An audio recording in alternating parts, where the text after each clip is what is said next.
Attaque sur Murs el-Kabir. Peut-être des actions les plus clivantes prises pendant la Seconde Guerre mondiale. Qu'est-ce qui s'est passé et était-ce justifié? En raison du nuage toujours très chargé qui plane sur toute l'action, nous considérerons cela en deux parties. D'abord, un bref compte rendu de ce qui s'est réellement passé, puis une considération des droits potentiels, des torts et des motivations de tout cela, et qui, le cas échéant, porte la responsabilité principale ou globale de ce qui s'est passé ce jour-là. Comme cela peut être quelque peu surprenant avec la situation à laquelle nous sommes confrontés, les historiens sont toujours très divisés à ce sujet. Donc, bien sûr, la dernière partie de cette vidéo est purement mon analyse, basée sur divers documents disponibles de la période tirée des archives nationales. N'hésitez donc pas à être en désaccord si vous pensez que ces preuves pourraient montrer le contraire. Maintenant, le contexte de ce qui s'est réellement passé est qu'en 1940, la France est tombée face à l'assaut nazi et ce qui allait devenir le gouvernement de Vichy était en train de se former puis de négocier, acceptant un armistice avec les autorités allemandes. L'amiral Darlan, chef de la marine française, faisait partie de ce nouveau gouvernement, mais les Britanniques craignaient que les négociations et l'armistice qu'ils avaient voté pour accepter ne conduisent à la reddition ou à la saisie de la marine française ou d'une grande partie de celle-ci par les puissances de l'Axe. Si l'Axe parvenait d'une manière ou d'une autre à accomplir cela, cela renverserait la situation des efforts de guerre britanniques, donnant aux Allemands et aux Italiens l'accès à deux cuirassés modernes et rapides qui étaient presque terminés, deux croiseurs de bataille et une force significative de cuirassés plus anciens, de croiseurs et de destroyers. C'était particulièrement important car la Méditerranée, en l'espace de quelques mois, était passée d'un lac détenu conjointement par les Français et les Britanniques à l'implication des Italiens dans la guerre, puis au retrait des Français, et si la flotte française et la flotte italienne se combinaient et faisaient face aux Britanniques, ces derniers étaient dans une situation sans issue. Certains navires de guerre français se trouvaient déjà dans divers ports britanniques car ils y étaient basés au moment de la chute de la France. Cela représentait environ 20% de la flotte française. Au moment de l'attaque sur Mers el-Kébir, des 4/5 restants, environ la moitié se trouvait à Toulon ou dans un autre port français continental, et l'autre moitié, qui comprenait de manière critique les navires de guerre français les plus modernes et capables actuellement en mesure de prendre la mer en service actif, contrairement aux cuirassés de classe Richelieu incomplets, se trouvait maintenant dans les ports nord-africains, principalement à Mers el-Kébir. Ainsi, le 3e juillet, l'opération Catapulte a été entreprise. Les navires dans les ports britanniques seraient saisis ou convaincus de se laisser aborder, tandis qu'une force de navires de la Royal Navy était positionnée à l'extérieur de Mers el-Kébir pour négocier avec les forces françaises présentes sous l'amiral Jean Soult quant au sort de leurs navires. Cette force était composée des navires de ligne Her Majesty's Ship Hood, Her Majesty's Ship Valiant et Her Majesty's Ship Resolution, ainsi que du porte-avions Ark Royal et d'une escorte de croiseurs et de destroyers. Les négociations, entrecoupées de pauses, ont duré toute la journée sans succès. Alors que la situation se détériorait, l'Ark Royal a décollé des avions pour poser des mines à travers le port, et les premiers coups de feu ont été tirés lorsque des avions français ont intercepté la force et abattu un skipper. D'autres navires français ont reçu l'ordre de se diriger vers la zone pour aider, mais les Britanniques interceptaient et déchiffraient les signaux français et savaient que cela avait été ordonné. Et donc, juste avant 6 heures ce soir-là, l'ordre a été donné aux navires britanniques d'ouvrir le feu.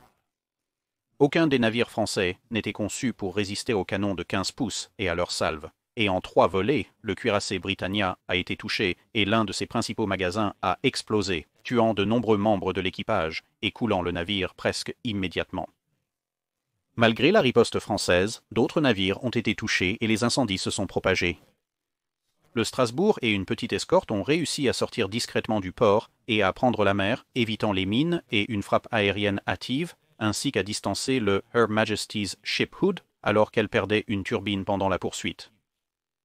Les Britanniques ont cessé le feu après environ 10 minutes, mais le lendemain, grâce à la lecture de nouveaux signaux français indiquant des dommages minimes à Dunkerque, l'Aircraft Carrier Royal a lancé une autre frappe aérienne. Celui-ci a réussi à faire exploser un navire rempli de charges de profondeur qui était amarré à côté du croiseur de bataille français, qui a également été coulé par l'énorme trou qui a été soufflé dans son flanc.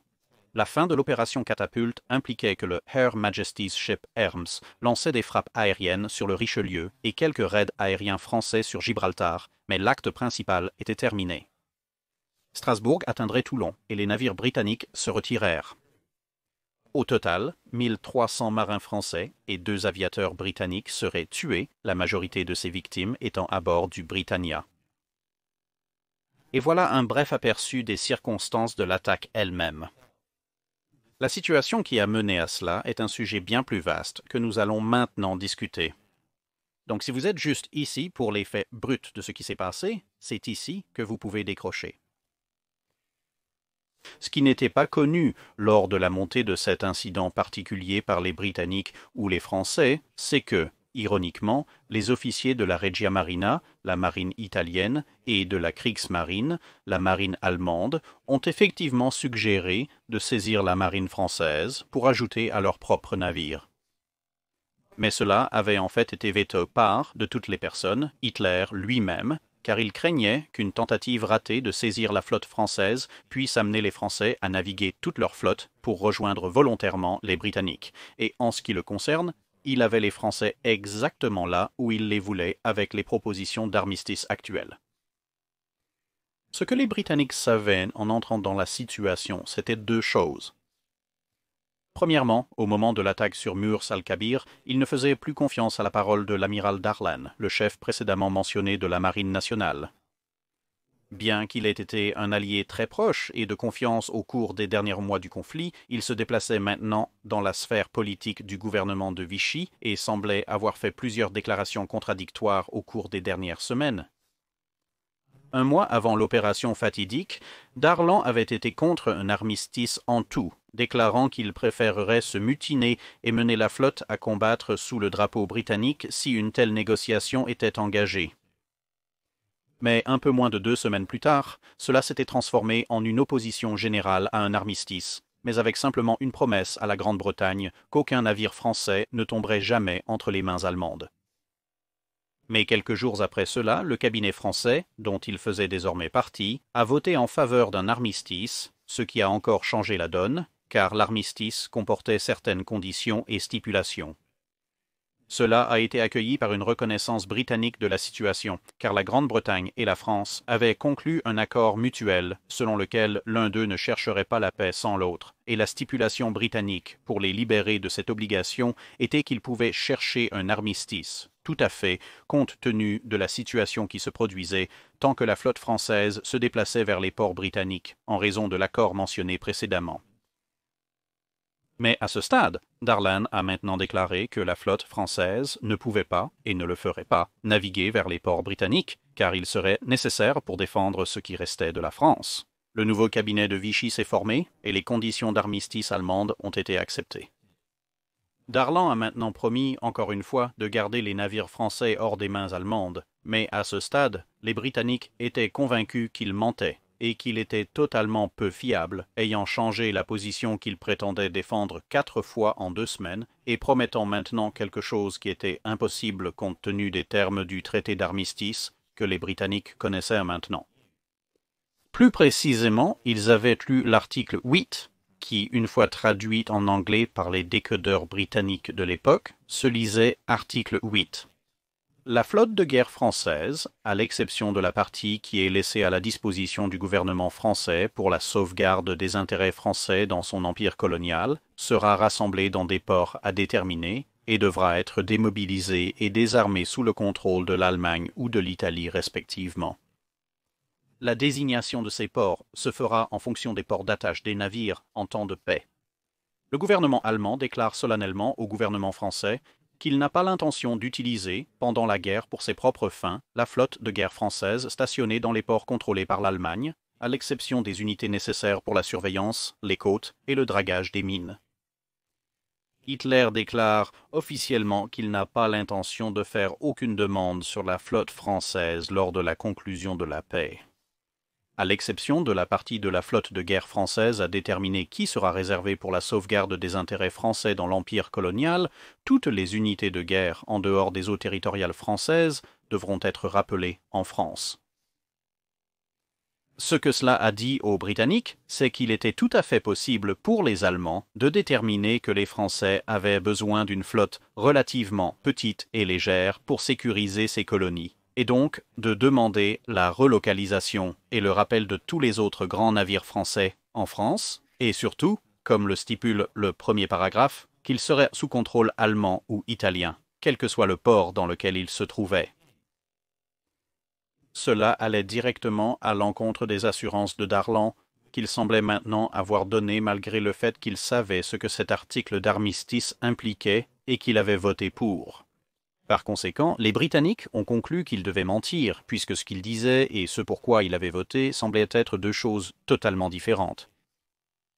Maintenant, certes, l'article disait explicitement que les Allemands promettaient de désarmer les navires et de ne pas les utiliser à leurs propres fins.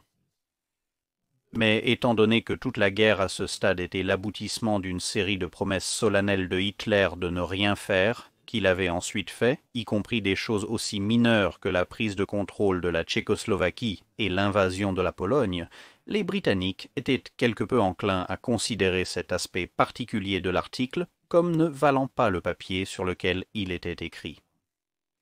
Au lieu de cela, ils ont vu cela comme la configuration parfaite pour mettre la flotte française sous le contrôle de l'Axe, entièrement armée, puis simplement ne pas la désarmer et l'emporter pour leur propre usage, ce qui aurait bien sûr été le pire résultat possible pour les Britanniques. L'armistice a ensuite été modifié, sur suggestion italienne, pour permettre aux Français de garder temporairement des navires en Afrique du Nord pendant que les détails finaux étaient réglés. Mais aux yeux des Britanniques, cela ressemblait maintenant, premièrement, à ce que les puissances de l'Axe modifient déjà l'accord, et prient pour qu'elles ne le modifient pas davantage. De plus, cela mettait beaucoup de navires français hors de portée de toutes les troupes françaises encore en France métropolitaine pour les défendre contre la saisie, à l'exception des forces coloniales présentes en Afrique du Nord, qui étaient évidemment en nombre plus réduit et moins capables par rapport à ce qui restait de l'armée française principale. Cela les laissait également assez commodément à portée des forces italiennes présentes dans leur propre colonie nord-africaine. Les Italiens, nouvellement en guerre, ont mis une pression accrue sur les Britanniques, qui devaient maintenant se soucier de la flotte italienne et de la Kriegsmarine, ayant perdu l'accès à la flotte française. Ils craignaient que cette dernière ne soit ajoutée à l'un ou l'autre de leurs adversaires, voire aux deux. Maintenant, pour être tout à fait juste envers lui, Darlan a ordonné à ce stade que les navires français dans les ports sur le point d'être occupés directement devaient se rendre à d'autres endroits non occupés, ce qui semblait être plus en accord avec sa promesse personnelle, mais aussi contraire aux termes de l'armistice qu'il avait voté et promis de respecter, ce qui ajoutait à la confusion en plus du fait que, quelles que soient ses intentions à ce stade, il faisait maintenant partie du gouvernement de Vichy, et à ce titre, il pouvait être contredit par ses collègues, du moins en théorie. Il a encore embrouillé les choses en essayant de faire libérer les navires français des ports britanniques en présentant une version de l'armistice à la Grande-Bretagne qui était quelque peu différente du texte réel de l'armistice, que les Britanniques connaissaient déjà, comme nous l'avons mentionné. Cette duplicité a encore renforcé dans l'esprit de l'établissement politique britannique l'idée que Darlan leur mentait carrément, amenant les Britanniques à rejeter toute garantie que Darlan avait faite auparavant. Bien sûr, inconnu des Britanniques, Darlan avait en fait ordonné à la flotte de Toulon de se saborder si les Allemands tentèrent de la saisir, et il était réellement déterminé, autant que quiconque peut le dire après la guerre, à s'assurer que la flotte française ne tombe pas entre des mains étrangères. C'était peut-être la première grande occasion manquée d'éviter la tragédie, Darlan ayant réussi à se transformer d'allié de confiance en persona non grata dans les cercles gouvernementaux britanniques en l'espace d'environ une quinzaine de jours. À ce stade, aucune de ses intentions, peu importe comment elle était exprimée ou à quel point elle était sincère, n'allait être crue par personne d'autre que Darlan. Maintenant, dans tout cela, il faut se rappeler que la plupart du gouvernement de Vichy, à ce stade, faisait ce qu'il pensait être le mieux pour la France, et non ce qu'il pensait être le mieux pour la Grande-Bretagne. Une situation qui a été aggravée par le fait que certains des alliés les plus forts de la Grande-Bretagne dans les cercles politiques français avaient perdu du pouvoir avec la chute du gouvernement de Reynaud, et certains des politiciens français les plus anglophobes avaient grimpé avec Pétain dans le nouveau. Cependant, comme c'étaient les Britanniques qui ont pris la décision d'attaquer, c'est pourquoi la majorité des raisonnements à ce stade se concentrent sur eux et leur perception de ce qui se passait, puisqu'après tout ils n'étaient pas psychiques et ne pouvaient pas lire dans les pensées, et donc ils ne pouvaient que se baser sur ce qu'ils pensaient pouvoir percevoir de ce qui se passait, d'où l'explication des intentions de Darlan que nous connaissons par rapport à ses actions de l'époque, qui était ce sur quoi tout le monde basait leur perception de lui. Et donc les Britanniques ont décidé de neutraliser les forces françaises en Afrique du Nord et ailleurs, passant le commandement de l'opération en Afrique du Nord à l'amiral Somerville, l'intention principale étant de sécuriser les navires pour d'autres opérations contre l'Axe, et s'ils ne le pouvaient pas, de les refuser définitivement à l'Axe. Il y avait une question politique secondaire en ce sens qu'avec la disparition de la France, il y avait beaucoup de spéculations internationales, y compris au sein du cabinet français douteux, que la Grande-Bretagne allait également bientôt capituler. Mais cela, d'après les sources primaires disponibles, ne semble pas avoir été la considération principale à l'époque. C'était une préoccupation secondaire importante, mais cela n'a pas beaucoup influencé les décisions britanniques. Cela ne veut pas dire que tout le personnel britannique soutenait cette décision. Loin de là, en fait, les arguments les plus forts contre l'action hostile venaient en réalité de la Royal Navy, avec des officiers et des hommes de l'équipage général des navires jusqu'au capitaine Holland de l'Ark Royal, qui n'est d'ailleurs pas le même Holland qui commanderait plus tard le Her Majesty's Ship Hood, en passant par l'amiral Somerville et même jusqu'à l'amiral North, étaient tous fortement opposés à l'idée de bombarder leurs anciens alliés, et ils étaient bien plus convaincus de l'opinion que les Français, indépendamment de Darla, ne permettraient jamais que leurs navires tombent entre les mains de l'Axe. Cela était basé sur leurs propres interprétations des actions et sur la conduite des officiers et des hommes français avec lesquels ils avaient, jusqu'à ce point, servi pendant la guerre. En même temps, ils étaient quelque peu consternés par le traitement extrêmement hostile que leurs propres officiers et attachés avaient reçu en France de la part de Darlan et d'autres lors de la formation du gouvernement de Vichy, ce qui était un revirement total par rapport à la situation des semaines précédentes. Ce dilemme entier peut être illustré par deux événements distincts dans les jours précédant l'attaque. L'amiral Somerville a protesté assez largement contre l'action potentielle qui était dirigée et a suggéré des cours d'action alternatifs. Il a été réprimandé par Whitehall pour avoir fait cela, et on lui a ordonné de continuer avec ses ordres. Peu de temps après, à Alexandrie, où une situation similaire se déroulait, le lieutenant Jacques Van de Castille, à bord du Her Majesty's Ship Malaya, s'est retrouvé à viser à travers les viseurs d'un des canons de son navire à les navires de Français, malgré le fait qu'il avait jusqu'à ce matin un rendez-vous à bord du croiseur Duquesne, où un certain nombre d'officiers français l'attendaient, armés uniquement d'un gâteau et de 27 bougies pour célébrer son anniversaire.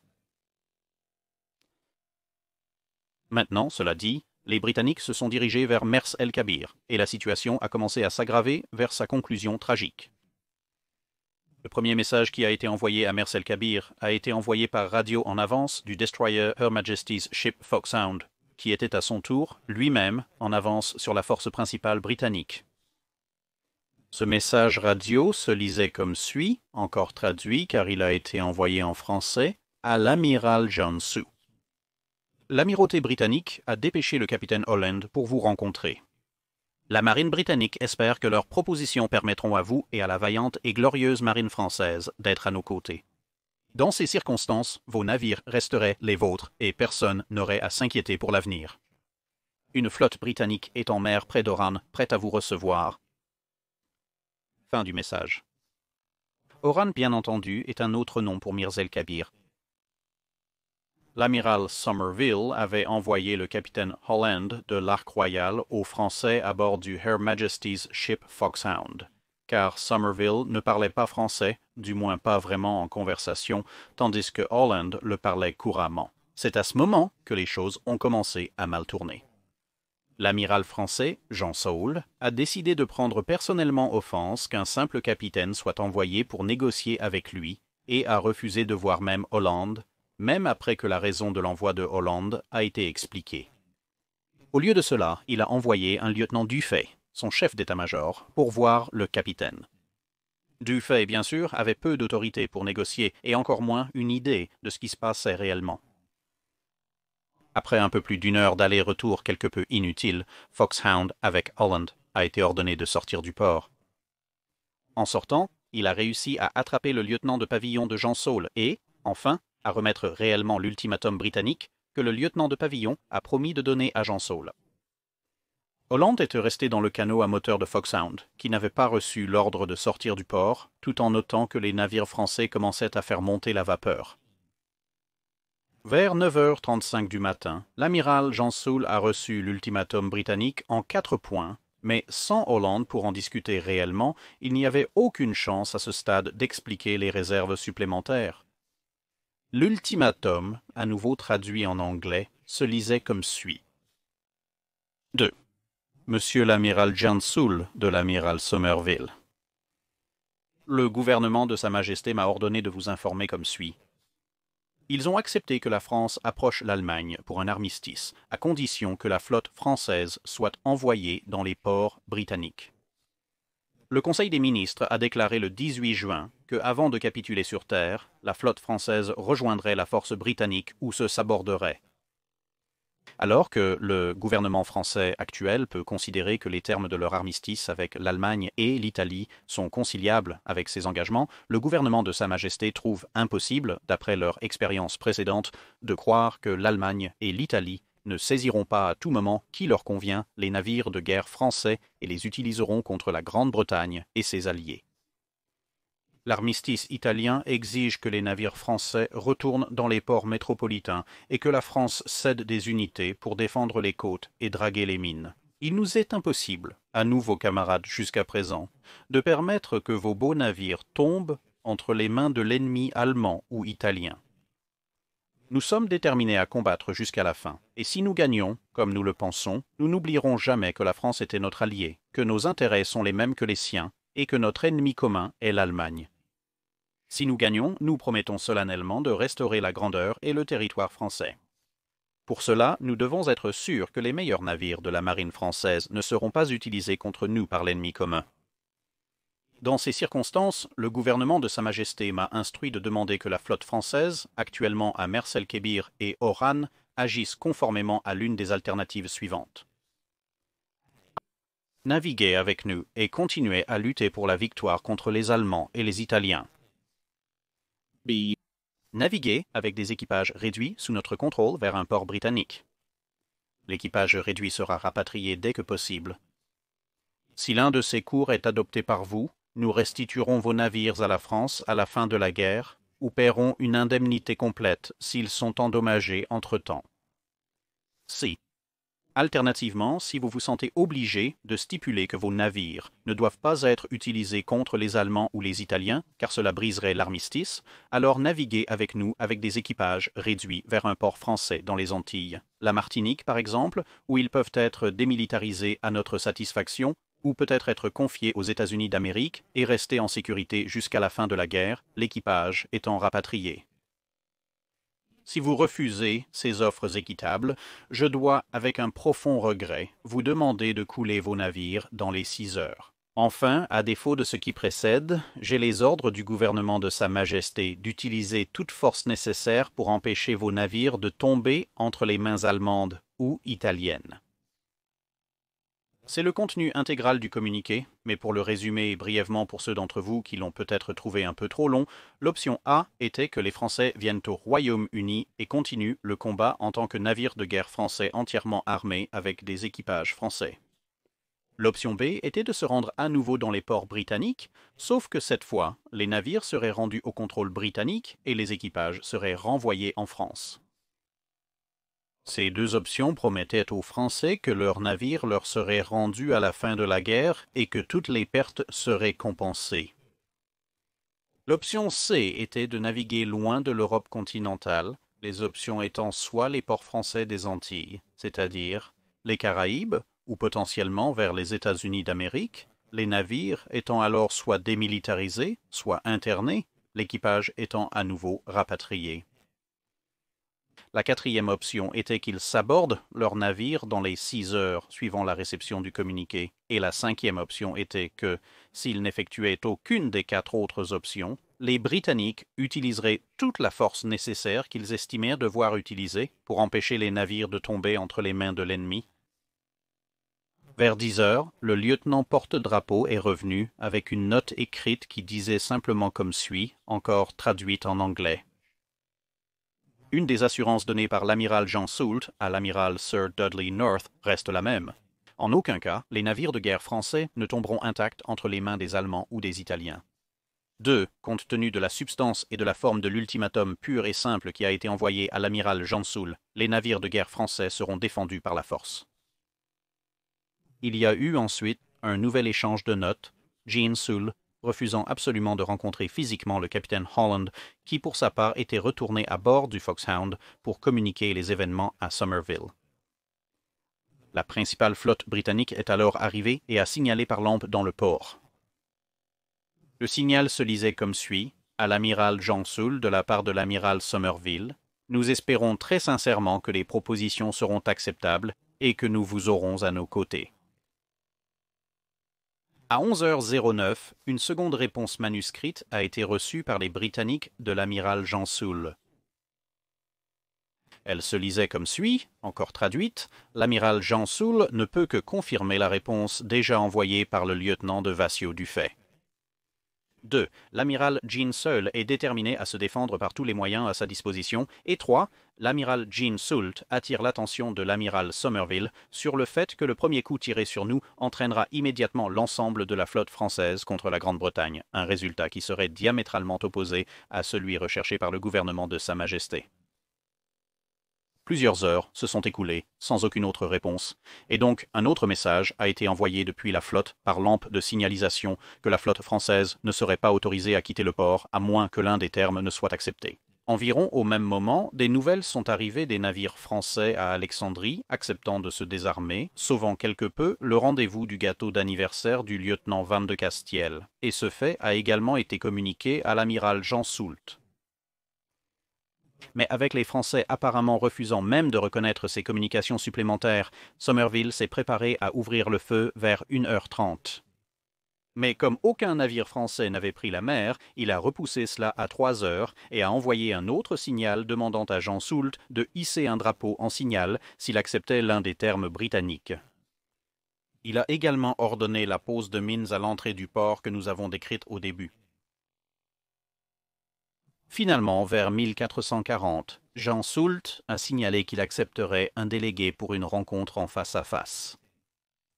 Ainsi, avec l'attaque de nouveau retardée car il faudrait plus de 20 minutes au capitaine Holland pour réellement revenir au port, Holland a été renvoyé via Foxhound, puis par bateau jusqu'à Dunkerque, arrivant à bord à 4h15 ou 1615. Jean Soult, pour sa part, semblait encore plus offensé que le délégué soit une fois de plus Holland et non Somerville, et ce qui a suivi était moins une négociation et parfois plus une dispute avec Jean Soult soutenant qu'il n'obéirait qu'à l'amiral Darlan et au gouvernement français.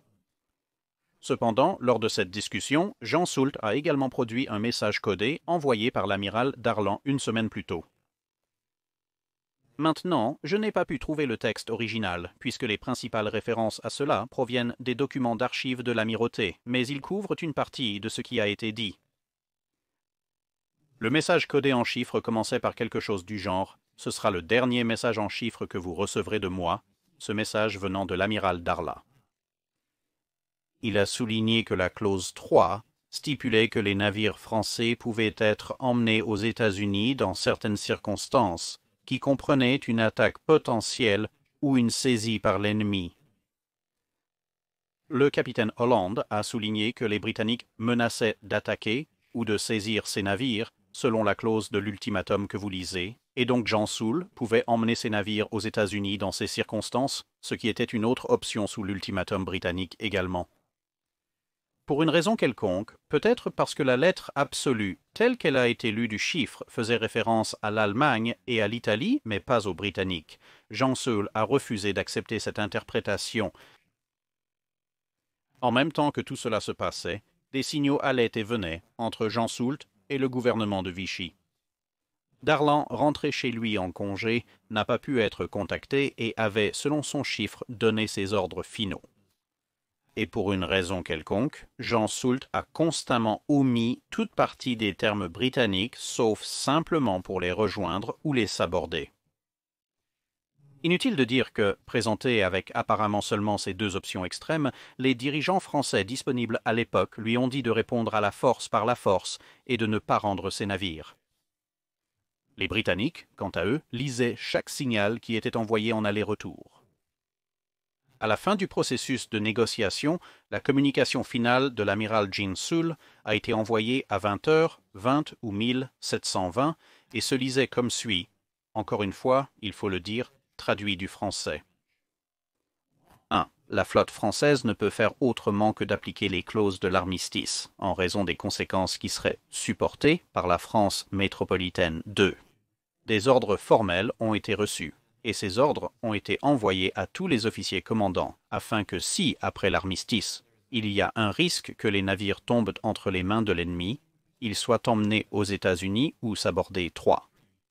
Ces ordres seront exécutés. 4. Depuis hier, le 2 juillet, les navires actuellement à Oran et Mers el-Kébir ont commencé leur démobilisation, réduction des équipages. Les hommes appartenant à l'Afrique du Nord ont été débarqués. Bien sûr, pour les Britanniques, la clause 1 et la clause 2 semblent être en conflit total, puisque la clause 1, le respect de l'armistice, remettrait la majeure partie de la flotte française sous contrôle allemand ou italien, et la clause 2 stipulait que, si cela se produisait, ils seraient emmenés aux États-Unis ou sabordés, ces deux points étant évidemment totalement mutuellement exclusifs. De plus, il était assez évident que les navires français se préparaient à prendre la mer, et donc le point 4, stipulant qu'ils avaient été démobilisés et que les équipages étaient réduits, était également considéré comme manifestement faux. En même temps, la flotte britannique a également été informée par des interceptions de signaux des renforts français à venir qui avaient été ordonnés dans la région, et donc à 1715, Jean Soult a eu jusqu'à 1730 pour accepter l'un des termes britanniques « nous avons coulé ». Hollande a quitté à 1725 au son des sirènes d'alerte à bord des navires français, et environ une demi-heure après le départ de Hollande, les canons britanniques ont ouvert le feu. Cela donne une idée plus détaillée de pourquoi les Britanniques pensaient de la manière dont ils le faisaient, et le déroulement des négociations elles-mêmes, qui bien sûr conduirait inévitablement à la tragédie. Il reste donc deux questions à résoudre. L'attaque britannique était-elle légale? Et ce jour fatidique, qui, si quelqu'un, porte la responsabilité globale de la façon dont les choses se sont passées? En ce qui concerne la légalité de l'attaque, l'article 46 de la Déclaration concernant les lois de la guerre navale stipule qu'un navire de guerre neutre, ce que les navires français étaient à ce moment-là, ne peut être attaqué que dans des circonstances très spécifiques, la principale étant que le navire participe directement aux hostilités. À ce stade, la France étant une puissance neutre, il n'y avait aucune raison d'attaquer les Français sur ces bases, puisque les navires étaient ancrés sans faire grand-chose. Le troisième point de l'article 46 stipule qu'il est justifiable de tirer sur un navire neutre si ce navire est directement employé par un gouvernement ennemi. Ce n'était également pas le cas car la flotte était définitivement sous le seul commandement français à ce stade, indépendamment de ce qui aurait pu se passer par la suite ou non. Le deuxième point de l'article 46 stipule que si un navire neutre est sous les ordres d'un gouvernement ennemi, ce navire ou cette flotte peut être pris pour cible. Avec la flotte française ayant trouvé refuge dans un port spécifié par l'armistice dicté par l'Axe, et avec leur intention déclarée, incluant bien sûr la majorité de la flotte, bien sûr inclut la remise de la majorité de la flotte sous le contrôle allemand ou italien pour désarmement, il est tout à fait possible de dire que la flotte française se conformait aux ordres allemands. Le fait que la marine française, sous Dalin, se préparait à remplir les exigences de l'armistice démontre qu'elle obéissait à la volonté de l'Allemagne, du moins à cet égard. Ainsi, dans l'article 46, bien que deux points de droit soient contre l'attaque, l'un de ces points la permet. Donc, en tant que question de droit international, cela dépend essentiellement du point d'argument que vous souhaitez utiliser pour déterminer si cette attaque était réellement légale ou non. À mon avis, personnellement, Churchill aurait probablement dû se fier davantage aux informations disponibles auprès des officiers de la Royal Navy, mais dans les circonstances que nous avons décrites, on peut au moins comprendre d'où il venait. Cependant, pour être tout à fait juste envers Churchill, ce n'était pas nécessairement la volonté et les motivations des officiers et des hommes français dont il doutait particulièrement, c'était plutôt qu'il doutait de leur capacité à réaliser ses intentions si les Allemands et les Italiens se positionnaient pour saisir les navires, comme il croyait qu'ils allèrent le faire. Cependant, légal ou non, selon votre interprétation de cet article particulier, l'attaque arrivait. Et c'est ici que j'avance mon point de vue, et il est le suivant. L'homme le plus responsable de la poursuite de l'attaque et de la perte de vie qui en a résulté est l'amiral Jean Seul. Tous les autres facteurs mis à part, il avait un devoir envers ses hommes, et je crois qu'il a lamentablement échoué dans ce devoir. Maintenant ou pas, légal ou non, il y avait une flotte britannique au large. Légal ou non, il y avait une flotte britannique au large. Avec ses raisons d'être là, ses demandes pour résoudre la situation sans violence, et c'était une situation que l'amiral Jean Soule devait maintenant résoudre. En leur disant simplement de ne faire aucune concession. Dans certains quartiers, on ne fait désormais aucun compromis. Beaucoup est fait dans certains quartiers de Jean Soule, ne voulant pas rompre les accords d'armistice par peur des représailles allemandes contre la population française et ou les familles des marins, et en effet, il a inclus cela dans l'un de ses communiqués. Maintenant, bien que cela puisse avoir été une préoccupation légitime, car nous avons affaire à l'Allemagne nazie, et que les représailles n'étaient pas exactement inconnues pour eux, le simple fait reste encore pour moi qu'à ce stade, les marines polonaises, norvégiennes, belges et néerlandaises avaient déjà été confrontées à cette situation, et presque universellement, ce qui restait de ces marines avait montré deux doigts aux nazis dans les traités de paix, et avait simplement navigué pour maintenir les traités de paix, et avait simplement navigué pour continuer le combat, comme je l'ai assez largement couvert dans la vidéo que j'ai faite sur les 3 marines de la Seconde Guerre mondiale. Ainsi, une préoccupation cruciale pour Jean Soule, ou du moins une préoccupation cruciale valide pour Jean Soule, ou du moins une valide à la lumière des décisions prises par les hommes et les officiers des autres marines. Ensuite, vous avez la conduite de Jean Soule. Il est confronté à une flotte qui avait explicitement déclaré, à plusieurs reprises, que sa vie et celle de ses hommes pourraient potentiellement être perdues sans une résolution satisfaisante de la situation. Même s'il était déterminé à rejeter de telles demandes et à se battre, il devait à ses hommes d'au moins écouter le négociateur britannique, le capitaine Holland. Au lieu de cela, il a passé environ les 2/3 de la journée à refuser de le voir ou de répondre à grand-chose en termes de communication, simplement parce qu'il considérait Holland comme inférieur à lui, du fait que Holland était un capitaine et lui un amiral. Et je suis désolé, mais une petite distinction personnelle de classe perçue n'est pas une excuse valable pour risquer la sécurité et le bien-être de milliers d'hommes sous votre commandement, sans parler de la flotte française la plus puissante qui était opérationnelle à l'époque. Jean Soule était censé être un amiral, il était censé être un leader, et un leader devrait prendre les décisions dans le meilleur intérêt de son commandement et ne pas commencer à prendre des décisions irrationnelles à cause de ce qu'il perçoit comme une petite insulte. Et puis vous avez comment il a agi par rapport à ses ordres. Comme nous l'avons couvert, il avait des ordres préexistants de Dalla, et il lui a été explicitement dit dans ses ordres que ce seraient les derniers émis, aucun autre ordre ne serait à venir pour cette situation.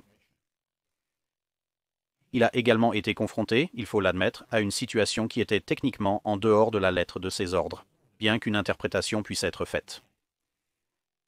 À ce stade, il pourrait agir de 2 manières, à savoir en tant qu'officier au pied de la lettre qui exécute les ordres d'en haut et rien de plus ou de moins, ou en tant qu'officier dans l'esprit de la loi qui, conformément à ses obligations, veille à ce que les actions qu'il entreprend sont dans l'intérêt à la fois de ses ordres permanents et de ses hommes. À mon avis, ce type d'officier est de loin le meilleur type d'officier, mais cela mis à part, les Marines ont des places pour les deux. Maintenant, Un officier qui suit l'esprit des ordres reconnaîtrait son devoir de préserver la vie de ses hommes et l'intégrité de la flotte française. Il serait clair que refuser toutes les conditions entraînerait probablement la perte de ses navires et la mort de ses hommes, et ce n'est pas une fin qui profite à la Marine nationale, à la France ou à la conformité.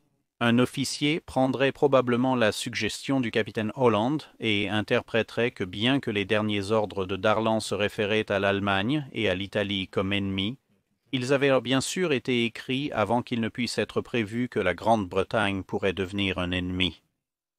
Et donc l'esprit de ces ordres lui permettrait d'agir en fonction de ceux-ci face aux exigences ou menaces britanniques, peu importe qu'elles soient raisonnables ou déraisonnables. L'interprétation irait donc dans le sens de « les Britanniques menacent de saisir ou de détruire mes navires, donc ils sont l'ennemi ». Par conséquent, la clause 3 stipule que si un ennemi menace de saisir ou de détruire mes navires, je peux chercher refuge aux États-Unis. Les Britanniques sont donc également, je peux exécuter mes ordres, préserver mes hommes et, par conséquent, je peux exécuter mes ordres, préserver mes hommes et mes navires, et techniquement aussi respecter les conditions de l'armistice, car l'article 10 stipule que je ne dois pas permettre que mes navires soient utilisés dans des actions hostiles avec l'Allemagne ou transférés au Royaume-Uni en général. Et bien sûr, naviguer vers les États-Unis sous la menace de saisie ou de destruction signifierait que les Britanniques ne pourraient pas utiliser les navires et qu'ils ne pourraient pas être utilisés dans des actions contre l'Allemagne, du moins à ce stade avec les États-Unis encore neutres. Mais il semblerait que l'amiral Jen Soul n'était clairement pas ce genre d'officier, ce qui le laisse assumer le rôle d'officier au pied de la lettre. Un officier au pied de la lettre vérifierait maintenant ses ordres. Ses ordres ne couvrent pas cette situation, il doit donc demander de nouveaux ordres. Et c'est finalement ce que Jean Saul a essayé de faire, malgré le fait que Darlan lui avait déjà dit que ses ordres précédents étaient définitifs. Maintenant, je dirais que c'était donc un échec de sa part de ne pas voir qu'il devait maintenant travailler dans l'esprit de ses ordres, étant donné les instructions explicites de Darlan, mais en même temps, on pourrait soutenir que, comme d'autres formes de supérieurs existaient encore, sous la forme des autres membres du cabinet de Vichy, il pourrait leur demander de nouveaux ordres appropriés pour faire face à cette situation spécifique.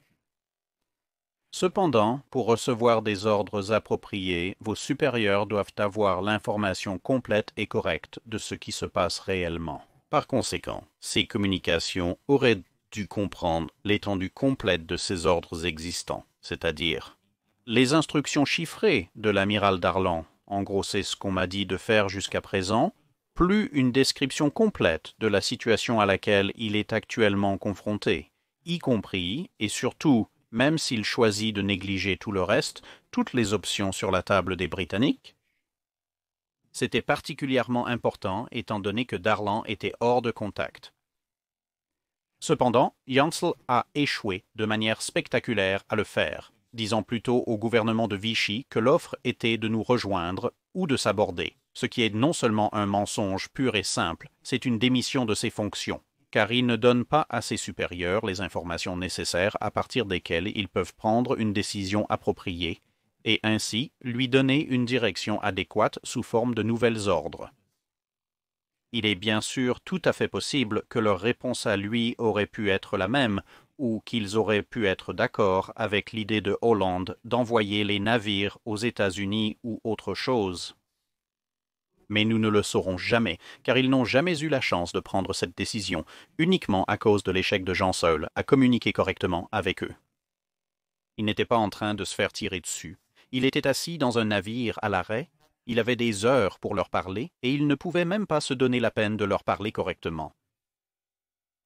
S'il l'avait fait, alors la responsabilité du refus des conditions britanniques et de toutes les conséquences qui en découlent aurait reposé sur le gouvernement français de Vichy, mais il ne l'a pas fait, et donc ils n'ont pas pu répondre de manière adéquate. Ils ne pouvaient que se fier à ce qu'il leur disait, et ce qu'il leur disait était manifestement inexact, et donc les ordres qui revenaient n'étaient pas applicables à la situation à laquelle il était réellement confronté. Ainsi, Jansul n'a pas agi de manière convenable pour aucun type d'officier, et donc, à mon avis, il a totalement échoué dans son devoir d'amiral envers sa nation, car il a endommagé ou détruit une bonne partie de la flotte française, et plus important encore, il a manqué à son devoir envers ses hommes en faisant tuer 1300 d'entre eux, presque entièrement parce qu'il était trop fier pour parler à un capitaine, trop peu imaginatif pour interpréter les ordres qu'il avait, et trop paresseux ou trop duplice pour rapporter la situation avec précision aux personnes qui auraient pu lui donner de nouveaux ordres. Et personnellement, je ne pourrai jamais lui pardonner cela. L'attaque britannique sur Mers el-Kabir a fourni à l'Allemagne et à l'Italie, ainsi qu'à la France de Vichy, d'énormes quantités de matériel de propagande à utiliser contre les Britanniques et tous les alliés qu'ils pourraient recrutés dans leur lutte continue contre l'Allemagne nazie. Cela, sans grande surprise, a également conduit à une résistance beaucoup plus importante parmi diverses colonies françaises et d'autres éléments de la flotte française. Cela a presque fait échouer la résolution autrement pacifique de la situation à Alexandrie et serait bien sûr en partie responsable de la perte de centaines, voire de milliers de vies supplémentaires dans les années suivantes, alors que divers territoires français de Vichy et unités navales résistaient aux efforts alliés pour libérer l'Europe, avec des conséquences fatales pour les troupes et les civils des deux côtés. Et en fin de compte, bien sûr, il faut reconnaître que lorsque les Allemands ont finalement tenté de s'emparer de la flotte française à Toulon, y compris le Dunkerque réparé et le Strasbourg, les marins et les hommes français ont effectivement sabordé leurs navires. Dans le grand schéma des choses, alors que les Allemands et les Italiens tentaient de s'emparer de divers éléments de la flotte de Vichy, ils ne parviendraient à mettre la main que sur quelques petites unités. Voilà, vous avez un peu plus d'informations sur les comment et les pourquoi de l'attaque, et vous avez mon interprétation personnelle de là où se trouve la responsabilité. Bien sûr, on pourrait dire que les Britanniques n'auraient jamais dû attaquer en premier lieu, et donc n'auraient jamais dû mettre les Français dans la situation qu'ils ont affrontée à Mos-el-Kabir, et c'est une chose tout à fait raisonnable à dire. Avec le recul et en regardant l'ensemble de manière holistique, surtout avec beaucoup de retours d'informations des différents hommes de la Royal Navy qui nous sont maintenant disponibles grâce à divers documents, je suis d'accord avec vous. Mais comme on dit, le recul est de 2020 et beaucoup des éléments que nous connaissons maintenant et sur lesquels nous pouvons faire cette évaluation n'étaient pas connus à l'époque, du moins par le gouvernement britannique. Donc, si on me mettait dans la même situation avec les connaissances que nous avons aujourd'hui, j'aurais dit non, les Britanniques ne devraient pas attaquer. Si j'étais dans la position du gouvernement britannique, avec les informations qu'ils avaient à disposition et l'historique plutôt long et riche de pratiquement toutes les promesses allemandes qui étaient rompues peu de temps après avoir été faites, dans cette position, je pense que j'aurais probablement aussi ordonné à la flotte de se rendre à Mers el-Kabir moi-même, et une fois que ce dé particulier a été lancé, eh bien, nous avons déjà discuté de qui je pense était principalement responsable de ce gâchis particulier. Et en fin de compte, nous devons nous rappeler que, juste ou non, légal ou non, peu importe qui porte la responsabilité ultime, cette longue chaîne de tragédies a fini par coûter la vie de 1300 Français et 2 militaires britanniques de manière totalement inutile. Et c'est, malheureusement, la tragédie ultime de la guerre.